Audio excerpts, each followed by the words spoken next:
சட்டமன்றத்தில் கொஞ்ச நேரத்துக்கு மேல கத்த விட மாட்டாங்க. ஆளை பிடிச்சி இழுத்துட்டு போய் வெளியே போட்டுருவாங்க. தூக்கிட்டு போன்னு ஆர்டர் போடுவார் இங்க இருக்கிற ஸ்பீக்கர். அந்த உறுப்பினர் 4 பேரும் தூக்கி வெளியே போடியான்னு. ஆனா அங்க நாடாளுமன்ற உறுப்பினர்களை அப்படி யாரும் சொல்ல முடியாது. பிரதமர் பேசும்போதும் கத்திக்கிட்டு இருக்கலாம், ஸ்பீக்கர் பேசும்போதும் கத்திக்கிட்டு இருக்கலாம்.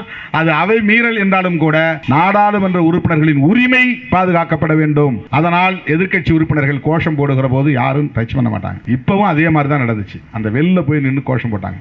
இவங்க விடாம அவையை நடத்தும் போது அந்த பிளக்கார்ட்ஸ் கொண்டு போய் முகத்தை காட்டுறாங்க. இதற்காக முதல் நாள் 40 பேர், அடுத்த நாள் 40 பேர், அடுத்த நாள் 10 பேர், தொடர்ச்சியா சும்மா போய் நான் பிளக்கார்ட்ஸ் கூட பிடிக்கல, நான் போய் சும்மா தான் நின்றுட்டு இருந்தேன். 19ஆம் தேதி என்ன சஸ்பெண்ட் பண்ணாங்க. கேட்டு நீ சஸ்பெண்ட் ஆகுறீங்களா, போகணுமா ஊருக்கு, சஸ்பெண்ட் பண்ணலாமா, கேட்டு விருப்பப்படுறவங்க சஸ்பென்ஷன், ஏதோ அவார்டு கொடுக்கிற மாதிரி. ஏன் என்றால் எதிர்க்கட்சி எதிர்ப்பில்லாமலேயே அவர்கள் விரும்புகிற சட்ட மசோதாக்களை இந்த கூட்டத்தொடரிலேயே நிறைவேற்றிவிட வேண்டும் என்பதுதான் அவர்களின் நோக்கம். இந்த கூட்டத்தொடருக்கு அப்புறம் அடுத்து வரக்கூடிய கூட்டத்தொடர் லெஜிஸ்லேட்டிவ் பிசினஸ் இருக்காது. அதாவது பில் இன்ட்ரோடியூஸ் பண்ண மாட்டாங்க, மசோதா இன்ட்ரோடியூஸ் பண்ண மாட்டாங்க, அதன் மீது டிஸ்கஷன் நடக்காது. வெறும் பட்ஜெட் தாக்கல் பண்ணிட்டு ஓட் ஆன் அக்கவுண்ட் சொல்லிட்டு முடிச்சிட்டு போயிடுவாங்க. பிப்ரவரியில் நடக்கிற பட்ஜெட் தாக்கல் அதான் கடைசி அமர்வு. அதுக்கப்புறம் எலெக்ஷன் தான். அப்போ லெஜிஸ்லேட்டிவ் பிசினஸ் என்கிற சட்டத்தை இயற்றக்கூடிய ஒரு விவாதம் நடக்கிற அமர்வு இந்த அமர்வு தான். எனவே இந்த அமர்விலேயே இந்த சட்டத்தை கொண்டு வந்து விட வேண்டும். அடுத்த தேர்தலில் ஆட்சிக்கு வருகிறோமோ இல்லையோ என்கிற அச்சம் அவர்களுக்கும் இருக்கிறது, பயம் இருக்கிறது. இல்லைன்னா அவங்க அடுத்த செஷன்ல பாத்துக்கலாம், மீண்டும் நாம தான் ஆட்சிக்கு வர போறோம், நாம கொண்டு வந்தலான்னு அதை கேர்லெஸ்ஸா வெட்டுறது வாய்ப்பு இருக்கு. ஆனா அதுக்கு ஒருவேளை வராம போனா என்ன பண்றதுங்கிற பயம். அதனால IPC, Indian evidence act, CRPC, criminal procedure code, இதெல்லாம் இந்தியில பேர் மாத்திருக்கிறான். அது வாயில நுழையில. இந்தியன் எவிடன்ஸ் ஆக்ட்ங்கிறது ஆங்கிலத்தில் சாட்சிய சட்டம், இந்தியன் எவிடன்ஸ் ஆக்ட். அதை பாரத் சாக்ஷியா அப்படின்னு ஏதோ பேரை சொல்றான், சட்டத்துக்கு ஏதோ பேர் வச்சிருக்கான். சாக்ஷினா வடமொழியில, சமஸ்கிருதத்தில் எவிடன்ஸ். பேர் மாத்திரம். பேர் மாத்திரத்தோடு இல்லாம அந்த சட்டத்தில் இருக்கக்கூடிய கண்டென்ட் மாத்திரம். அது பெரிய அமெண்ட்மெண்ட். அது அமெண்ட்மெண்ட் சொல்லணும். ஆனா அப்படி அவங்க சொல்லாம கண்டென்ட்டை மாத்திருக்காங்க, உள்ள இருக்கிற உள்ளடக்கத்தை மாத்திருக்காங்க, செக்ஷனை மாத்திருக்காங்க. இப்ப ஐபிசியில் இதுவரை 302 கொலை வழக்கு, இப்ப செக்ஷன் மாறி போச்சு 101. இப்போ பெரிய குழப்பமாகும். ஆர்கியூ பண்ற வக்கீல்களுக்கு குழப்பமாகும், கேட்கிற ஜட்ஜிக்கு குழப்பமாகும், எழுதுற ஜட்ஜ்மெண்ட்ல குழப்பமாகும். 302 கீழே சந்திக்கிறதா, 101 கீழே தண்டிக்கிறதா, இதுவெல்லாம் கேஸ் 302 எல்லாம் டைப் ஆகியிருந்திருக்கும், அஃபிடவிட்ல 302 டைப் ஆகிருக்கும். எவ்வளவு பெரிய குழப்பவாதிகள் ஆட்சி அதிகார பீடத்தில் அமர்ந்திருக்கிறார்கள் என்பதற்கு இதை விட வேற ஒன்றும் சான்று தேவையில்லை. இதை எதிர்க்கிறோம் என்பதுதான். இந்த சட்டத்தை ஜாயின்ட் பார்லிமெண்ட் கமிட்டிக்கு அனுப்பு. 2 சபையை இடம்பெறக்கூடிய மாநிலங்களவை உறுப்பினர்களும் மக்களவை உறுப்பினர்களும் இடம்பெறக்கூடிய ஜாயின்ட் பார்லிமெண்டரி கமிட்டி, ஜேபிசின்னு சொல்லுவாங்க, அதுக்கு அனுப்பி அங்க டிஸ்கஷன் பண்ணி அதுக்கு பிறகு இது பில்லு கரெக்ஷன் ஆகி இங்க வரட்டும் அப்படிங்கிற கோரிக்கையை எதிர்க்கட்சியில் வைப்பாங்க. தெரிஞ்சுக்கிட்டு இந்த அவையில, இந்த அமர்வுல நிறைவேறாமல் போய்விடுமோ என்கிற அச்சத்தால் எல்லா எதிர்க்கட்சி உறுப்பினர்களையும் கூண்டோட 140 145 பேரை தூக்கி வெளியே போட்டுட்டு இந்த சட்டத்தை நிறைவேற்றி ஒரு நாள், முதல் நாளே இன்றைக்கு அவையை முடித்துக் கொண்டார்கள். தோழர்களே, இந்தியாவிலேயே இந்த 140 142 நாடாளுமன்ற உறுப்பினர்கள் சஸ்பெண்ட் செய்யப்பட்டதை கண்டித்து வீதிக்கு வந்து உடனடியாக எதிர்வினை ஆற்றிய இயக்கம் விடுதலை சிறுத்தைகள் கட்சிதான். இது சற்றும் எதிர்பாராத ஒன்று, நானே எதிர்பார்க்கவில்லை. தோழர்கள் ஆங்காங்கே சாலை மறியல் போராட்டம், ரயில் மறியல் போராட்டம், மத்திய அரசு அலுவலகங்களுக்கு முன்னால், அஞ்சல் அலுவலகம் உள்ளிட்ட அலுவலகங்களுக்கு முன்னால் முற்றுகை போராட்டம் என்று தன்னியல்பாக போராட்டம் வெடித்தது. இந்தியாவிலேயே தமிழ்நாட்டில் தான் வெடித்தது. அதிலும் விடுதலை சிறுத்தைகள் தான் அதை முன்னெடுத்தார்கள் என்கிற வரலாற்று பதிவு பெருமை அளிக்கிறது. அந்த வரிசையில் தான் இன்றைக்கு தென் சென்னை மைய மாவட்டத்தின் சார்பில் இந்த ஆர்ப்பாட்டம் இந்த மைய மாவட்டத்தின் சார்பில் மட்டுமே நடத்துவது என்கிற அடிப்படையில் ஒருங்கிணைக்கப்பட்டது. ஒருங்கிணைந்த சென்னை மாவட்டத்தின் சார்பில் ஒருங்கிணைக்கப்பட்ட நிகழ்வு இல்லை என்றாலும் கூட அனைத்து மாவட்ட செயலாளர்களும் முன்னணி பொறுப்பாளர்களும் இந்த ஆர்ப்பாட்டத்திற்கு வந்திருப்பது மகிழ்ச்சி அளிக்கிறது. தோழர்களே, எதற்காக நாடாளுமன்ற உறுப்பினர்களை கொத்து கொத்தாக இடைநீக்கம் செய்தார்கள்? இது மிக முக்கியமான ஒரு கேள்வி. இந்திய நாடாளுமன்ற வரலாற்றிலேயே முன் எப்போதும் நடைபெறாத ஒன்று. இதுவரையில் இவ்வளவு பேர் ஒரே கூட்டத்தொடரில், ஒரே செஷன், ஒரே கூட்டத்தொடரில் இடைநீக்கம் செய்யப்பட்டதாக சான்றுகள் இல்லை, வரலாற்றில் பதிவுகள் இல்லை.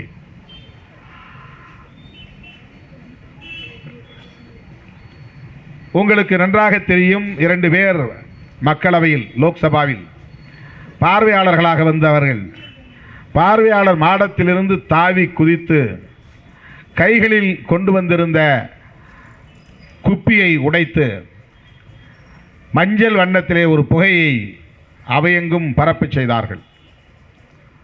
அன்றைக்கு நான் நாடாளுமன்றத்தில் இருந்தேன். ஆனால் ஒரு நிமிடத்திற்கு முன்னதாக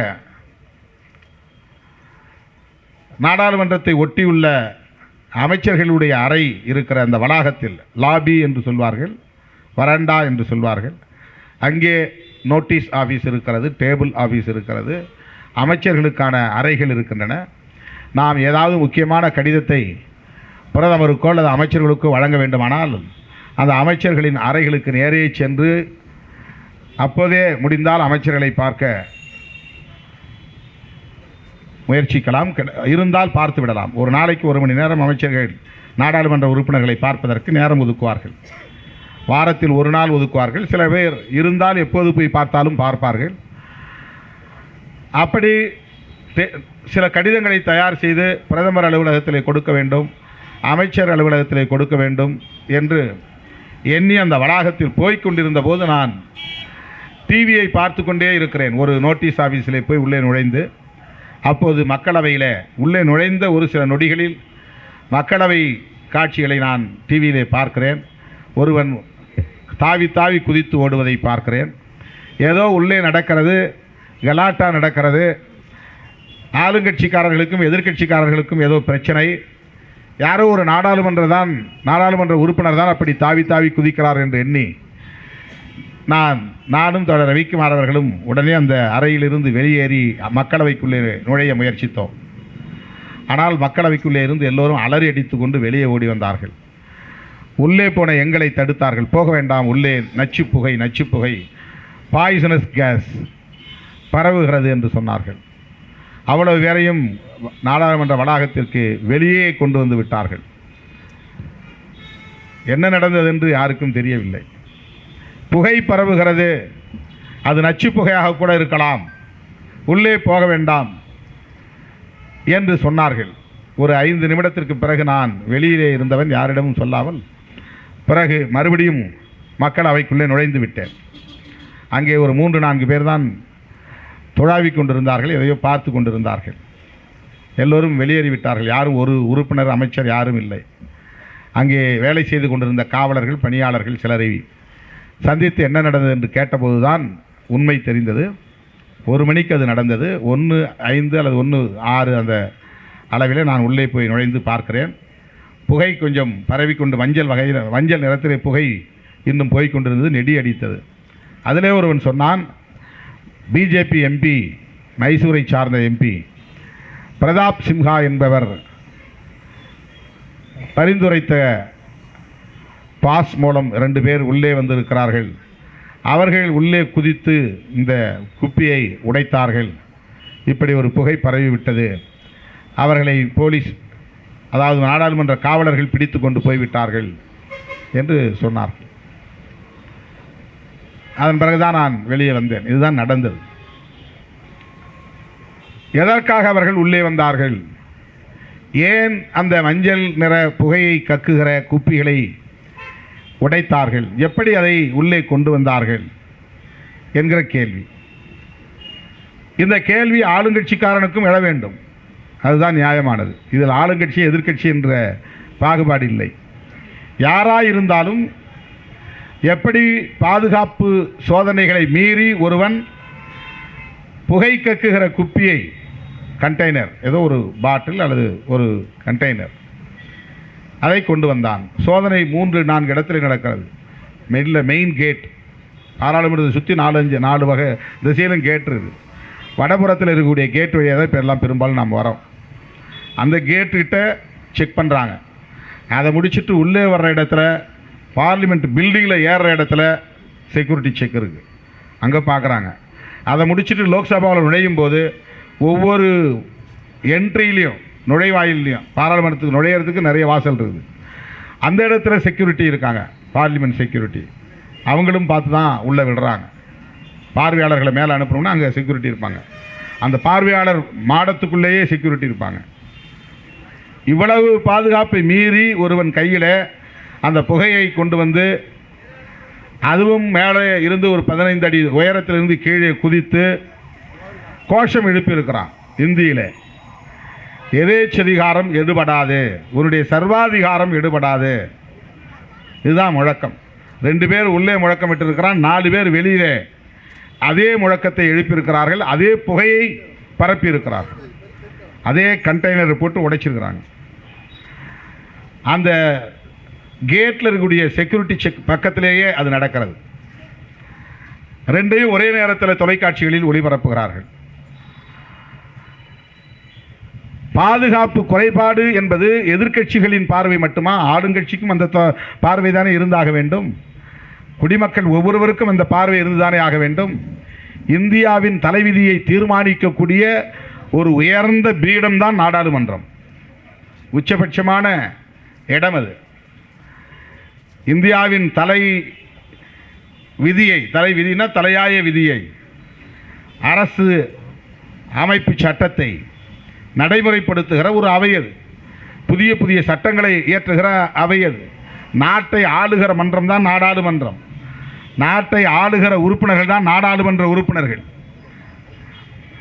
அவர்களெல்லாம் ஒன்று கூடக்கூடிய ஒரு உயரிய பெருமன்றம் தான் மக்களவை என்பதும் மாநிலங்களவை என்பதும்.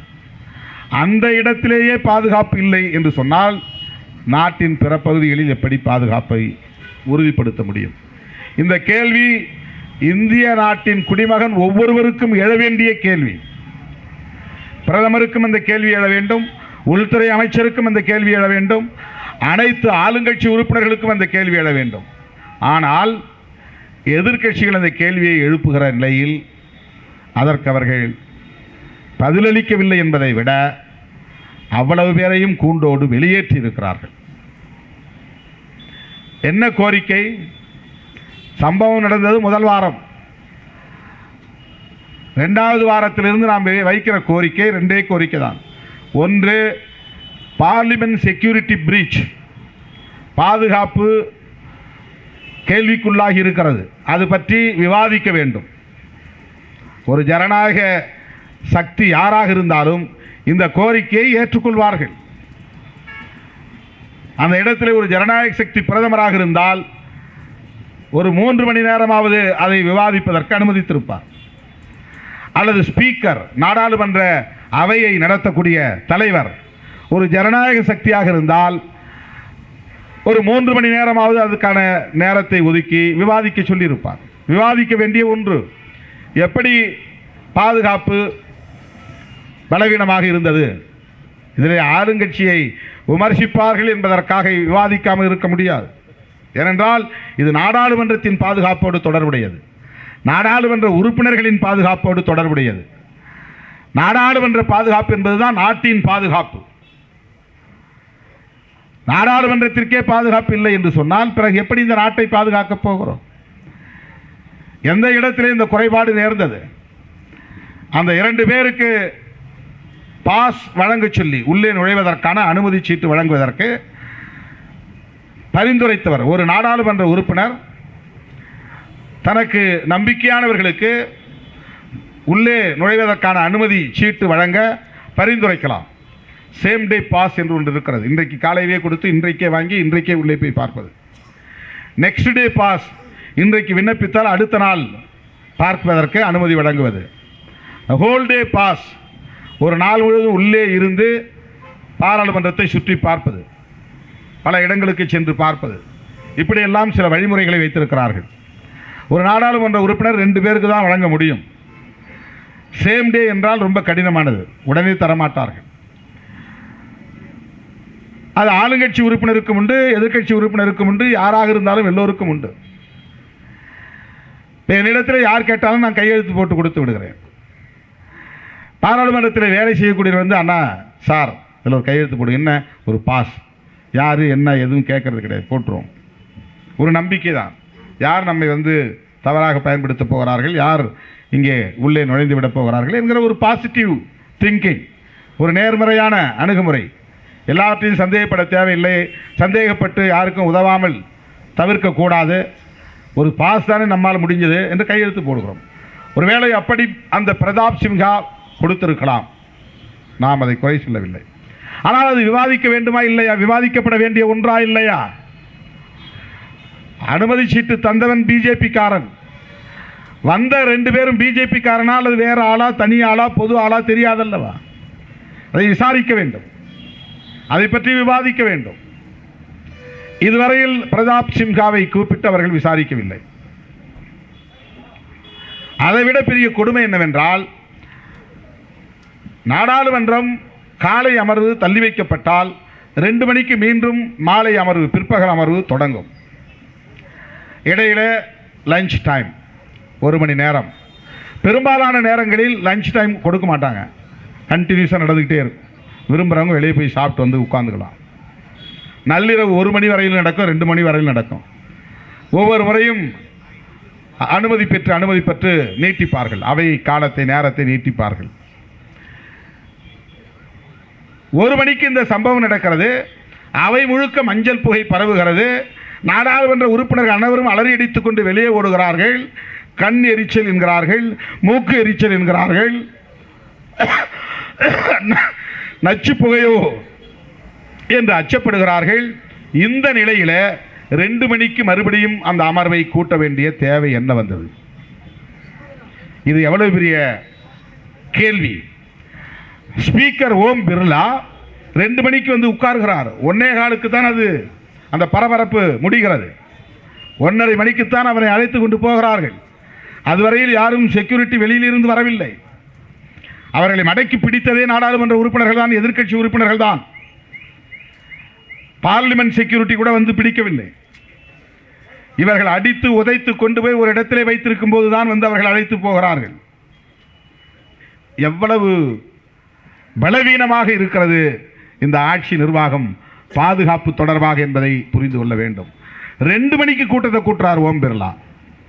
இது எவ்வளவு பெரிய அதிர்ச்சியை தருகிறது. 2 மணிக்கு வந்தால் என்ன அர்த்தம்? அந்த புகையில ஒன்றும் இல்லை, அது நச்சு புகை கிடையாது, அதனால் ஒன்றும் பாதிப்பு இல்லை அப்படின்னு நம்பித்தான் அவர் வந்து உட்கார்றார். அவருக்கு அந்த நம்பிக்கை இருக்கலாம், எல்லா உறுப்பினர்களுக்கும் அந்த நம்பிக்கை வருமா? அதை டிஸ்இன்ஃபெக்ஷன், அதனால் நோய் தொற்று வராத அளவுக்கு ஏதாவது ஸ்ப்ரே பண்ணணும், அந்த புகையை டெஸ்ட் பண்ணணும், அதில் பாய்சன் இருக்கா இல்லையான்னு அதை ஃபொரென்சிக் சயின்ஸ் டிபார்ட்மெண்ட்டுக்கு அனுப்பி வைக்கணும். ஏன் ஒரு நாள் லீவ் விட்டா என்ன, அந்த ஆஃப் டே விட்டா என்ன, அடுத்த நாள் கூடினால் என்ன, அதை சுத்தம் செய்த பிறகு வந்தால் என்ன, அந்த காற்றெல்லாம் வெளியே போன பிறகு, புகையெல்லாம் வெளியே போன பிறகு வந்தால் என்ன குடிமுழுகு போகிறது? ஆக இதில் நமக்கு சந்தேகம் வருகிறது. ஆக ஓம் பிர்லாவுக்கு தெரிந்தே நடந்திருக்கிறதா? பிரதாப் சிம்ஹாவுக்கு தெரிந்தே நடந்திருக்கிறதா? கவனத்தை திசை திருப்புவதற்காக இதை பண்ணி இருக்கிறார்களா?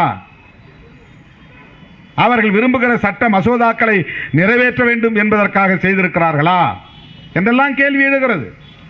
எதிர்க்கட்சி உறுப்பினர்கள் எதுவும் ஜனநாயகத்தை மீறி கோரிக்கை வைக்கவில்லை. விவாதம் நடத்தணும், பிரைம் மினிஸ்டர் அல்லது ஹோம் மினிஸ்டர் தான், உள்துறை அமைச்சர் அவைக்கு வந்து உட்கார்ந்து அது சம்பந்தமாக விளக்கம் சொல்லணும். ஒன்லி 2 கோரிக்கை தான். இதில் என்ன தப்பு இருக்கு? அந்த பார்லிமெண்ட் வளாகத்துக்குள்ள அவருக்கான அறையில் உட்கார்ந்து இருக்கிற உள்துறை அமைச்சர் அங்கிருந்து 1 நிமிடத்திற்குள்ளே அவைக்குள்ளே வரலாம், எதிர்க்கட்சிகளின் கோரிக்கைக்கு விளக்கம் சொல்லலாம், முடிந்து விட்டது. ஒரே நாளில் இந்த பிரச்சனை முடிந்திருக்கும். ஆனால் அவர்கள் அதை விவாதத்திற்கும் எடுத்துக்கொள்ளவில்லை. உள்துறை அமைச்சர் அவைக்கும் வரவில்லை, எந்த விளக்கமும் தரவில்லை. பிரதாப் சிம்ஹா என்கிற பிஜேபி உறுப்பினரை அழைத்து விசாரிக்கவும் இல்லை. அந்த அவையை ஒரு நாள் தள்ளி போடவும் இல்லை. எதிர்க்கட்சி உறுப்பினர்களை கொத்து கொத்தாக இடைநீக்கம் செய்கிறார்கள். கேட்டால் நாடாளுமன்ற மரபை மீறுகிறார்கள். என்ன மரபை மீறினார்கள்? வழக்கமாக காலங்காலமாக நடக்கிறதா, எதிர்க்கட்சிகள் போய் வெல்லுன்னு சொல்ல, இந்த இடத்துல ஸ்பீக்கர் உட்காந்துருக்காருன்னா எதிரில் கோர்ட்டில் உட்காந்துருக்க மாதிரி இந்த பக்கம் 4 பேர், இந்த பக்கம் 4 பேர் உட்காந்து உறுப்பினர்கள் பேசுகிறத எழுதிட்டு இருப்பாங்க. அவங்க வந்து பார்லிமெண்ட் ரிப்போர்ட்டர், மீடியா விங்க. அவங்க அப்படியே நேராக பார்லிமெண்ட்டுக்கு ஸ்பீக்கருக்கு நேராக எதிரில் கீழே செக்ரட்டரி ஜெனரல் உட்கார்ந்துருப்பார். அவர் தான் அவையை சட்டப்படி நாடாளுமன்ற விதிகளின்படி அவையை நடத்தக்கூடியவர், அவையை மீறாமல் இருக்கக்கூடிய அறிவிப்புகளை எல்லாம் செய்யக்கூடியவர், சஸ்பென்ஷன் அவ்வளவையும் அவர் தான் கவனிக்கக்கூடியவர். அந்த இடத்திற்கு பெயர் ஆங்கிலத்திலே வெல், கிணறு. உறுப்பினர்கள் அவரவர் இருக்கையை விட்டு இங்கே இறங்கி வந்து அந்த இடத்திலே நின்று முழக்கமிடுவது காலம் காலமாக இருந்து வருகிற மரபு. எவ்வளவு கூச்சப்பட்டாலும் அவங்க மேலே கை வைக்கக்கூடாது. பார்லிமெண்ட் செக்யூரிட்டி இருந்தால் கூட அவங்கள புஷ் பண்ணக்கூடாது, டச் பண்ணக்கூடாது. 3 மணி நேரம் 4 மணி நேரம் கத்தினாலும் அவர் கத்திக்கிட்டே இருக்கலாம். இங்கே அசம்பிளினாக்க குண்டு கட்டா கட்டி தூக்கிட்டு வந்து வெளியே போட்டுருவாங்க. சட்டமன்றத்தில் கொஞ்ச நேரத்துக்கு மேலே கத்த விட மாட்டாங்க. ஆளை பிடிச்சி இழுத்துட்டு போய் வெளியே போட்டுருவாங்க. தூக்கிட்டு போனே ஆர்டர் போடுவார் இங்கே இருக்கிற ஸ்பீக்கர். அந்த உறுப்பினர் 4 பேரையும் தூக்கி வெளியே போடியான்னு. ஆனால் அங்கே நாடாளுமன்ற உறுப்பினர்களை அப்படி யாரும் சொல்ல முடியாது. பிரதமர் பேசும்போதும் கத்திக்கிட்டு இருக்கலாம், ஸ்பீக்கர் பேசும்போதும் கத்திக்கிட்டு இருக்கலாம். அது அவை மீறல் என்றாலும் கூட நாடாளுமன்ற உறுப்பினர்களின் உரிமை பாதுகாக்கப்பட வேண்டும். அதனால் எதிர்க்கட்சி உறுப்பினர்கள் கோஷம் போடுகிற போது யாரும் டச் பண்ண மாட்டாங்க. இப்போவும் அதே மாதிரி தான் நடந்துச்சு. அந்த வெளில போய் நின்று கோஷம் போட்டாங்க. இவங்க விடாமல் அவையை நடத்தும் போது அந்த பிளக்கார்ட்ஸ் கொண்டு போய் முகத்தை காட்டுறாங்க. இதற்காக முதல் நாள் 40 பேர், அடுத்த நாள் 40 பேர், அடுத்த நாள் 10 பேர், தொடர்ச்சியாக சும்மா போய் நான் பிளக்கார்ட்ஸ் கூட பிடிக்கல, நான் போய் சும்மா தான் நின்றுட்டு இருந்தேன். 19ஆம் தேதி என்ன சஸ்பெண்ட் பண்ணாங்க. கேட்டு நீ சஸ்பெண்ட் ஆகுறீங்களா, போகணுமா ஊருக்கு, சஸ்பெண்ட் பண்ணலாமா, கேட்டு விருப்பப்படுறவங்களாம் சஸ்பென்ஷன், ஏதோ அவார்டு கொடுக்குற மாதிரி. ஏன் என்றால் எதிர்க்கட்சி எதிர்ப்பில்லாமலேயே அவர்கள் விரும்புகிற சட்ட மசோதாக்களை இந்த கூட்டத்தொடரிலேயே நிறைவேற்றிவிட வேண்டும் என்பதுதான் அவர்களின் நோக்கம். இந்த கூட்டத்தொடருக்கு அப்புறம் அடுத்து வரக்கூடிய கூட்டத்தொடர் லெஜிஸ்லேட்டிவ் பிஸ்னஸ் இருக்காது. அதாவது பில் இன்ட்ரோடியூஸ் பண்ண மாட்டாங்க, மசோதா இன்ட்ரோடியூஸ் பண்ண மாட்டாங்க, அதன் மீது டிஸ்கஷன் நடக்காது. வெறும் பட்ஜெட் தாக்கல் பண்ணிவிட்டு ஓட்டான் அக்கௌண்ட்டுன்னு சொல்லிட்டு முடிச்சுட்டு போயிடுவாங்க. பிப்ரவரியில் நடக்கிற பட்ஜெட் தாக்கல் அதான் கடைசி அமர்வு, அதுக்கப்புறம் எலெக்ஷன் தான். அப்போது லெஜிஸ்லேட்டிவ் பிஸ்னஸ் என்கிற சட்டத்தை இயற்றக்கூடிய ஒரு விவாதம் நடக்கிற அமர்வு இந்த அமர்வு தான். எனவே இந்த அமர்விலேயே இந்த சட்டத்தை கொண்டு வந்து விட வேண்டும். அடுத்த தேர்தலில் ஆட்சிக்கு வருகிறோமோ இல்லையோ என்கிற அச்சம் அவர்களுக்கும் இருக்கிறது, பயம் இருக்கிறது. இல்லைனா அவங்க அடுத்த செஷனில் பார்த்துக்கலாம், மீண்டும் நாம் தான் ஆட்சிக்கு வரப்போகிறோம், நாம் கொண்டு வந்துடலான்ட்டு அதை கேர்லெஸ்ஸாக வெட்டுறதுக்கு வாய்ப்பு இருக்குது. ஆனால் அதுக்கு ஒரு வேளை வராமல் போனால் என்ன பண்ணுறதுங்கிற பயம். அதனால் IPC, Indian evidence act, CRPC criminal procedure code இதெல்லாம் இந்தியில் பேர் மாற்றிருக்கிறான். அது வாயில் நுழையில. இந்தியன் எவிடன்ஸ் ஆக்டுங்கிறது ஆங்கிலத்தில் சாட்சிய சட்டம், இந்தியன் எவிடன்ஸ் ஆக்ட். அதை இவன் பாரத் சாக்ஷியா அப்படின்னு ஏதோ பேரை சொல்கிறான், சட்டத்துக்கு ஏதோ பேர் வச்சுருக்கான். சாக்ஷின்னா வடமொழியில், சமஸ்கிருதத்தில் எவிடன்ஸ். பேர் மாத்திரம், பேர் மாத்திரத்தோடு இல்லாமல் அந்த சட்டத்தில் இருக்கக்கூடிய கண்டென்ட் மாத்திரம். அது வந்து பெரிய அமெண்ட்மெண்ட், அது அமெண்ட்மெண்ட்டுன்னு சொல்லணும். ஆனால் அப்படி அவங்க சொல்லாமல் கண்டென்ட்டை மாற்றிருக்காங்க, உள்ளே இருக்கிற உள்ளடக்கத்தை மாற்றிருக்கிறாங்க, செக்ஷனை மாற்றிருக்கிறாங்க.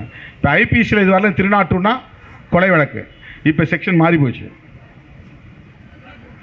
101. இப்போ பெரிய குழப்பமாகும், ஆர்கியூ பண்ணுற வக்கீல்களுக்கு குழப்பமாகும், கேட்குற ஜட்ஜிக்கு குழப்பமாகும், எழுதுகிற ஜட்ஜ்மெண்ட்டில் குழப்பமாகும். திருநாட்டு கீழே சந்திக்கிறதா 101 கீழே தண்டிக்கிறதா, இது வரலாம் கேஸ் திருநாட்டு எல்லாம் டைப் ஆகியிருந்திருக்கும், அஃபிடவிட்டில் திருநாட்டு டைப் ஆகியிருக்கும். எவ்வளவு பெரிய குழப்பவாதிகள் ஆட்சி அதிகார பீடத்தில் அமர்ந்திருக்கிறார்கள் என்பதற்கு இதை விட வேறொன்றும் சான்று தேவையில்லை. இதை எதிர்க்கிறோம் என்பதுதான். இந்த சட்டத்தை ஜாயின்ட் பார்லிமெண்ட் கமிட்டிக்கு அனுப்பு.